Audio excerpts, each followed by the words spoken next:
Hello everyone, welcome to my YouTube channel eye of law. आज हम commercial law का ना एक बहुत ही फाउंडेशनल टॉपिक पढ़ने वाले हैं, जो कि है केविएट एम्परर, जिसको कहते हैं क्रेता सावधान। ये सेल्स ऑफ गुड एक्ट 1930 के सेक्शन नंबर 16 का ना एक कोर कॉन्सेप्ट है, जो हर बायर और सेलर को पता होना ही चाहिए।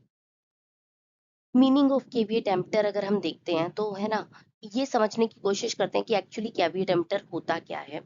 तो जो केविएट एम्पटर है ना, वो एक लैटिन वर्ड्स हैं, ठीक है। और हम केविएट एम्पटर को क्या कहते हैं? लैटिन मैक्सिम कहते हैं। इसका लिटरल मीनिंग होता है let the buyer be aware, मतलब खरीदार सावधान रहे। इसका मतलब है कि खरीदारी करते वक्त बायर को खुद अलर्ट रहना चाहिए, ठीक है।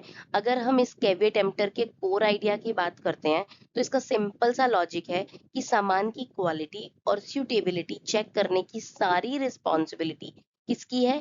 बायर की है, ठीक है। सेलर की कोई लीगल ड्यूटी नहीं है कि वो अपने सामान की हर कमी को खुद बताए। बायर के सामने सामान है, वो अपनी नॉलेज का यूज करे और जजमेंट देखे कि क्या उसको ये सामान लेना चाहिए या नहीं लेना चाहिए। अब देखते हैं the general rule which is given under section number 16, ठीक है। तो लॉ का जो जनरल रूल है ना, जो सामान्य नियम है ना, उसके अनुसार सेलर यानी बेचने वाला अपने सामान की कमियां या डिफेक्ट्स खुद बताने के लिए बाउंड नहीं है, बाध्य नहीं है, ठीक है। सेलर बाध्य नहीं है कि वो अपने सामान की कमियों को एक एक करके गिनाएगा। यहाँ सारी ड्यूटी यानी कि कर्तव्य किसके हो जाते हैं? बायर के हो जाते हैं, जिसको दो मेन एस्पेक्ट्स हैं, ठीक है। पहला है इंस्पेक्ट थ्रूली, मतलब बायर को खरीदने से पहले सामान की अच्छी तरीके से इंस्पेक्शन जांच पड़ताल कर लेनी है। सेकंड है सेफ्टी देमसेल्फ, मतलब उसे खुद तसल्ली करनी होगी कि सामान उसके जो पर्पस है, जिस पर्पस के लिए वो खरीदारी करने आया है, क्या उसके लिए फिट टू यूज है या नहीं, क्या उस पर्पस को पूरा करेगा या नहीं करेगा। यहाँ पे एक इम्पोर्टेंट नोट है कि अगर कोई पेटेंट डिफेक्ट यानी कि स्पष्ट दोष, साफ दिखने वाली कमी है और बायर उसे ओवरलुक्स कर देता है यानी ध्यान नहीं देता है, तो बाद में वो सेलर को ब्लेम नहीं कर सकता और ना ही सामान को रिटर्न कर सकता है, ठीक है। अगर कोई पेटेंट डिफेक्ट है, साफ रूप से कोई डिफेक्ट दिख रहा है और फिर भी उस समय बायर उसको इग्नोर कर देता है और सामान को परचेज कर लेता है, तो वो बाद में सेलर को लाइबल नहीं ठहरा सकता और ना ही वो सामान को रिटर्न कर सकता है। अब देखते हैं फ्रॉम केविएट एम्पटर टू केविएट वेंडिटर, ठीक है। देखिए, पहले समय में ना मार्केट के नियम जो थे केविएट एम्पटर यानी कि let the buyer be aware, खरीदार सावधान रहे, इस पर चलते थे। इसका मतलब था कि सारी की सारी बर्डन ऑफ इंस्पेक्शन, जांच का जो भी बोझ है ना, वो बायर पर होता था और सेलर की ड्यूटी नहीं होती थी कि वो जितने भी ऑर्डिनरी डिफेक्ट्स है ना उन सबको बताए। लेकिन आज के टाइम में एक बड़ा बदलाव देखा जा रहा है। अब हम ना केविएट एम्पटर से केविएट वेंडिटर की तरफ बढ़ रहे हैं। केविएट वेंडिटर का क्या मतलब होता है? इसका मतलब होता है let the seller be aware, यानी कि विक्रेता सावधान रहे, ठीक है। ये एक मॉडर्न कंज्यूमर प्रोटेक्शन अप्रोच है, जिसको हम हिंदी में बोलते हैं आधुनिक उपभोक्ता संरक्षण दृष्टिकोण, ठीक है। इसमें ना सारे स्टैट्यूटरी एक्सेप्शंस बनाए गए हैं जो बायर को अनडिस्क्लोज डिफेक्ट से बचाते हैं। यानी कि अब जो सामान बेच रहा है ना, वो ज्यादा जिम्मेदार होगा, ठीक है, क्योंकि इसके अंदर कुछ कानूनी अपवाद दे दिए गए हैं जो बायर्स जिसका डिफेंस लेकर के अपनी लाइबिलिटी को कम कर सकता है और सेलर्स की लाइबिलिटी को बढ़ा सकता है। इसका मतलब जो केविएट वेंडेटर है ना, उसके रूल्स केविएट एम्पटर के लिए एक्सेप्शन का काम करेंगे, ठीक है। अब हम देखते हैं एक्सेप्शन टू केविएट एम्पटर, ठीक। अब मैं आपको ये बताना चाहती हूँ कि जो केविएट एम्पटर का क्वेश्चन है ना, वो बहुत इंपॉर्टेंट है, 20 मार्क्स में क्वेश्चन में आएगा। इसलिए जितने भी एक्सेप्शन है ना, इसको हम डिटेल में भी देखेंगे। तो पहला एक्सेप्शन है fitness for a specific purpose, विशेष उद्देश्य के लिए उपयुक्त, सेक्शन नंबर 16(1). नेक्स्ट है sale by description, section number 15, मतलब विवरण के आधार पर बिक्री। नेक्स्ट है मर्केंटाइल क्वालिटी, बिक्री योग्य गुणवत्ता, सेक्शन नंबर 16(2). फिर आता है सेल बाय सैंपल, नमूने के आधार पर बिक्री, सेक्शन नंबर 17। फिर आता है फ्रॉड और कंसीलमेंट बाय सेलर, धोखाधड़ी या छिपाव अगर सेलर ने किया है तो बायर इसका डिफेंस लेगा। फिर आता है यूसेज ऑफ ट्रेड यानी कि व्यापारिक प्रथा, ठीक है, ये कस्टम से आया है। ठीक है, अब एक एक करके इसकी एक्सप्लेनेशन हम देखेंगे। पहला एक्सेप्शन आ रहा है fitness for a specific purpose, यानी कि विशेष उद्देश्य के लिए उपयुक्त। तो इसका मतलब होता है कि अगर बायर अपना स्पेसिफिक पर्पस, अपना खास मकसद सेलर को बता देता है और सेलर के स्किल्स एंड जजमेंट यानी कि उसके निर्णय और उसके कौशल पर विश्वास करता है, भरोसा करता है, तो सेलर को सही सामान ही देना होगा। ऐसे में केवीएट एम्प्टर अप्लाई नहीं होगा। क्यों? क्योंकि बायर ने आते ही बता दिया, भैया मुझे ये सामान चाहिए, इस पर्पस के लिए चाहिए। एग्जाम्पल के तौर पे आप दुकान पर गए, आपने दुकान वाले को कहा कि भैया मुझे बिल्कुल हॉट वाटर रखने के लिए एक बॉटल दे दो। उसने आपको गर्म पानी रखने के लिए बॉटल दे दी। आप उस बॉटल को घर लेकर गए, आपने जैसे ही गर्म पानी डाला, बॉटल फट गई। तो यहाँ पे क्या है, यहाँ पे केवियट एम्पटर नहीं लगेगा, केवियट वेंडेटर लग जाएगा। क्यों? क्योंकि आपने अपना पर्पस ऑलरेडी सेलर को बताया था कि मुझे गर्म पानी के लिए ही बॉटल चाहिए। नेक्स्ट पॉइंट है सेल बाय डिस्क्रिप्शन, यानी कि विवरण के आधार पर बिक्री। ठीक है, ये सेक्शन नंबर 15 के अंदर आता है। इसका रूल ना बिल्कुल क्लियर और सिंपल है। अगर सामान किसी डिस्क्रिप्शन यानी विवरण पर खरीदा गया है, तो पूरे सामान को उस डिस्क्रिप्शन से स्ट्रिक्टली मैच होना जरूरी है, बिल्कुल मेल खाना जरूरी है। ये कॉन्ट्रैक्ट की एक इम्प्लाइड कंडीशन हो जाती है। ठीक है, अगर सामान डिस्क्रिप्शन के मुताबिक नहीं निकलता, तो बायर के पास सामान को रिजेक्ट करने का पूरा पूरा राइट होता है। ठीक है, इस नियम में ना सेलर का इंटेंशन या फिर स्टेट ऑफ माइंड मैटर नहीं करता है। चाहे सेलर ने जानबूझकर गलत सामान ना दिया हो या उसे खुद सामान के डिफेक्ट के बारे में नहीं पता हो, अगर सामान डिस्क्रिप्शन से अलग डिलीवर हो रहा है ना, तो सेलर लाइबल होगा ही होगा और बायर अपना प्राइस रिकवर कर सकता है, वापस अपना पैसा मांग सकता है। नेक्स्ट एक्सेप्शन आ रहा है मर्केंटेबल क्वालिटी, जो कि है सेक्शन नंबर 16 सबसेक्शन 2 के अंडर। इसका मतलब होता है बिक्री योग्य गुणवत्ता। तो इसके लिए ना दो चीजें समझनी जरूरी थी। क्या? कि जब गुड्स किसी ऐसे सेलर ने दिया है, ठीक है, जो उन्हीं सामानों में डील करता है, प्रोफेशनल है, उस सामान के लिए प्रोफेशनल डीलर है। ठीक है, तो वहां एक इम्प्लाइड कंडीशन आ जाती है कि गुड्स जो है वो बिक्री योग्य गुणवत्ता को फुलफिल कर रहे हैं, यानी कि मर्केंटेबल क्वालिटी के होने चाहिए।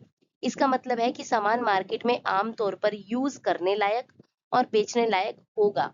लेकिन इस एक्सेप्शन को हम एक कंडीशन पे यूज नहीं कर सकते हैं। मतलब इस एक्सेप्शन का भी एक एक्सेप्शन है। क्या? कि अगर वो सामान खुद बायर ने जांच पड़ताल किया हो अपनी आंखों से और उसका जो डिफेक्ट है ना, वो जो है वो एक नॉर्मल इंस्पेक्शन में दिख जाना चाहिए। ठीक है, और तब भी बायर ने उसको नहीं देखा या इग्नोर कर दिया, तो बायर ये केवियट टेम्पटर का, ये मर्केंटेबल क्वालिटी का डिफेंस यूज नहीं कर पाएगा। फोर्थ एक्सेप्शन हमारे पास आ रहा है सेल बाय सैंपल, यानी कि नमूने के आधार पर बिक्री, जो सेक्शन नंबर 17 के तहत आता है। जब भी कोई ट्रांजैक्शन किसी सैंपल को दिखाकर किया जाता है, तो वहां दो मुख्य इम्प्लाइड कंडीशन, अंतर्निहित शर्तें आ जाती हैं जो बायर को प्रोटेक्ट करती हैं। पहला, कि बल्क का जो सामान है ना, वो must correspond with the sample. मतलब सामान जो भी गया है ना, बड़ा सामान जो डिलीवर हुआ है, यानी बल्क सामान, उसकी क्वालिटी दिखाए गए सैंपल की क्वालिटी से बिल्कुल मैच होनी चाहिए, बिल्कुल मेल खानी चाहिए। और दूसरा है फ्री फ्रॉम अनमर्केंटेबल डिफेक्ट्स, यानी सामान के अंदर कोई भी ऐसी हिडन कमी या कि लेटेंट डिफेक्ट, छुपा हुआ दोष नहीं होना चाहिए जो एक नॉर्मल रीजनेबल एग्जामिनेशन में आसानी से न दिखे। ठीक है, सामान बिल्कुल साफ और बेचने लायक होना चाहिए। यहाँ पे एक इम्पॉर्टेंट नोट देखेंगे हम कि यहाँ पे ध्यान रखने की बात है कि अगर कोई पेटेंट डिफेक्ट यानी कि कोई छुपा हुआ दोष नहीं है, स्पष्ट दोष है, और जो सैंपल को नॉर्मल तरीके से देखने पर साफ साफ पता चल रहा था और बायर फिर भी उसे देखने में फेल हो गया ना, तो फिर बायर जो होगा उसका अपना ही रिस्क होगा, सेलर का कोई रिस्क नहीं होगा। नेक्स्ट एक्सेप्शन हमारे पास आ रहा है फ्रॉड और कंसीलमेंट बाय द सेलर, यानी कि धोखाधड़ी और छिपाव बाय द सेलर। ठीक है, अब ये जो हमारा एक्सेप्शन है ना, ये डिपेंड करता है डॉक्ट्राइन ऑफ इक्विटी, यानी कि साम्या के सिद्धांत पर। ठीक है, इसके अंदर दो इंपॉर्टेंट बातें आती हैं। पहला क्या है, एक्टिव कंसीलमेंट, कि अगर सेलर जानबूझकर सामान किसी डिफेक्ट को छुपा रहा है, ठीक है। जैसे किसी टूटे हुए वास पर इस तरीके का पेंट लगा दिया उसने ताकि क्रैक नहीं दिखे, तो वहां केविएट एम्प्टर अप्लाई नहीं होता। ऐसे में केविएट जो कॉन्ट्रैक्ट है ना, वो बायर के ऑप्शन पर वॉइडेबल हो जाता है। ठीक है, यहाँ पे केविएट एम्प्टर नहीं आएगा, केविएट वेंडेटर आ जाएगा, यहाँ पे सेलर रिस्पॉन्सिबल होगा। ठीक है, इसके बाद नेक्स्ट पॉइंट इसका होगा कि सेलर ट्रिक द बायर। अगर सेलर ने कोई ऐसा फ्रॉड किया है जिससे बायर ट्रिक हो गया, यानी धोखे में आ गया, तो सारी लाइबिलिटी किसकी हो जाएगी? सेलर की हो जाएगी। ठीक है, इसमें इंपॉर्टेंट पॉइंट है, एक ध्यान रखने वाली बात है कि मियर साइलेंस इज नॉट फ्रॉड। अगर सेलर सिर्फ चुप है, शांत है, तो ये धोखाधड़ी नहीं है। ठीक है, अगर उसने एक्टिवली कुछ कहा नहीं है, ठीक है, कुछ छुपाया नहीं है, तो फिर से रिस्क जो होगा बायर का ही हो जाएगा। यानी कि जो मैं अभी बोल रही हूँ, ये केविएट वेंडेटर का एक्सेप्शन आ गया। ठीक है, नेक्स्ट एक्सेप्शन हमारे पास आ रहा है यूसेज ऑफ ट्रेड, यानी कि व्यापारिक प्रथा या चलन। ठीक है, इसके अंदर भी दो इंपॉर्टेंट बातें आती हैं। क्या? पहली तो कुछ इंडस्ट्रीज या मार्केट्स ना, इनमें कस्टमरी प्रैक्टिस, ठीक है, प्रथाएं होती हैं, जहां ये पहले से मान लिया जाता है कि सामान एक पर्टिकुलर स्टैंडर्ड ऑफ क्वालिटी का होगा ही होगा। ठीक है, ये एक इम्प्लाइड कंडीशन की तरह कॉन्ट्रैक्ट से खुद ब खुद जुड़ जाती है। ठीक है, और दूसरा है कि अगर सेलर का सामान उस मार्केट कस्टम, जो उस मार्केट का कस्टम है, यानी जो प्रथा है, उसको वॉयलेट कर रहा है, तो केविएट एम्प्टर अप्लाई नहीं होगा और सेलर की ही रिस्पॉन्सिबिलिटी आ जाएगी यहाँ पे सामान के खराब होने की। क्यों? क्योंकि मैं उस मार्केट में गई ही ये सोच कर हूँ कि यहाँ का सामान तो बाकी सारे ब्रांड्स और बाकी सारे सेलर्स की तरह बढ़िया ही होगा। ठीक है, यहाँ पे एक एक्सेप्शन आता है इस पॉइंट का कि ये ना trade customs well known, certain और रीजनेबल होना चाहिए। ठीक है, जिस हम ट्रेड कस्टम की बात कर रहे हैं, ये एक सर्टेन होना चाहिए, रीजनेबल होना चाहिए, तभी इन्हें कानून के तहत माना जाएगा। ठीक है, चाहे ये कॉन्ट्रैक्ट में अलग से लिखे गए हैं या ना लिखे गए हैं। ठीक है, हु इज रिस्पॉन्सिबल, अब इस पूरे के पूरे कॉन्सेप्ट को ना एक टेबल के जरिए देखेंगे हम। ठीक है, मतलब एक नजर में सारांश जिसको हम कहेंगे। ठीक है, सबसे पहले देखते हैं हम नॉर्मल परचेज अगर हुई है सिचुएशन में, तो इसमें ना बायर जिम्मेदार है, जो हमारे जनरल रूल यानी कि सेक्शन नंबर 16 से आ रहा है। इसके बाद अगर बायर स्टेट पर्पस, बायर ने अपना जो है पर्पस बता दिया है सेलर को। ठीक है, अगर बायर ने अपना पर्पस सेलर को बता दिया है, तो सेलर जिम्मेदार होगा। ये 16(1) से आ रहा है हमारे पास। हिडन डिफेक्ट की अगर हम बात करें कि अगर सामान में कोई हिडन डिफेक्ट है, तो भी सेलर जिम्मेदार होगा, जिसे हमने सेक्शन नंबर 17 में देखा था। और अगर हम एक्टिव फ्रॉड की बात करें कि अगर सेलर ने जानबूझकर फ्रॉड किया है, तो सारी की सारी लायबिलिटी सेलर की ही हो जाएगी। ठीक है, क्योंकि ये फ्रॉड और मिस रिप्रेजेंटेशन का केस है।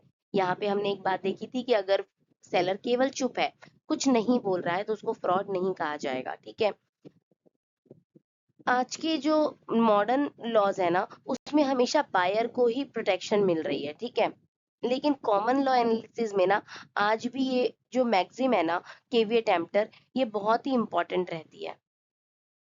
देखिए, इस डॉक्ट्राइन को ना और बेहतर तरीके से समझने के लिए ना, हम एक बहुत ही लैंडमार्क केस देखते हैं, जो कि है वर्ड वर्सेस हॉब्स 1878 का केस। ठीक है, अब इसमें फैक्ट्स क्या थे, मामला क्या था केस का, कि एक सेलर ने ना मार्केट में कुछ पिग्स, यानी कि सुअर, बेच दिए। ठीक है, और विद ऑल फॉल्ट्स की कंडीशन के साथ बेचे। ठीक है, अब सेलर को अच्छी तरह से पता था कि उन पिग्स को टाइफाइड है, पर उसने ये बात बायर से छुपाई। अब कोर्ट का वर्डिक्ट आया, कोर्ट ने फैसला सुनाया कि यहाँ सेलर लायबल नहीं होगा। कोर्ट ने कहा कि सेलर ने कोई भी फॉल्स रिप्रेजेंटेशन नहीं किया है, यानी किसी भी तरीके का झूठा बयान नहीं दिया है। ठीक है, लॉ के मुताबिक मियर silence is not a fraud, यानी कि सिर्फ शांत रहना किसी भी प्रकार की धोखाधड़ी नहीं है। अब यहाँ पे कंक्लूजन आया कि क्योंकि सेल विद ऑल फॉल्ट्स थी, ठीक है, और बायर खुद इन उन जो पिग्स है, जो सुअर है ना, उनको प्रॉपरली इंस्पेक्ट करने के लिए गया था, और वहां पे उसने अपनी इंस्पेक्शन में वो फेल रहा, इसलिए सारे नुकसान जो है ना, वो बायर को ही उठाने पड़ेंगे। हालांकि जो हमारा मॉडर्न कंज्यूमर लॉज है ना, उसमें आज इसका आउटकम ना अलग हो सकता है। चलिए केवी टेम्पटर की ना एक पूरी क्विक रिवीजन करते हैं कि जो केविएट एम्प्टर है ना वो लैटिन मैक्सिम है, ठीक है। उसका लिटरल मीनिंग है let the buyer be aware, जो सेल ऑफ गुड्स एक्ट 1930 के सेक्शन नंबर 16 के अंदर दिया गया है। इसका जनरल रूल ये कहता है, डिफॉल्ट रूल के मुताबिक सामान को चेक करने की सारी ड्यूटी बायर की होती है। सेलर डिफेक्ट बताने के लिए या फिर उसको प्रॉपरली दिखाने के लिए लीगली बाउंड नहीं होता है।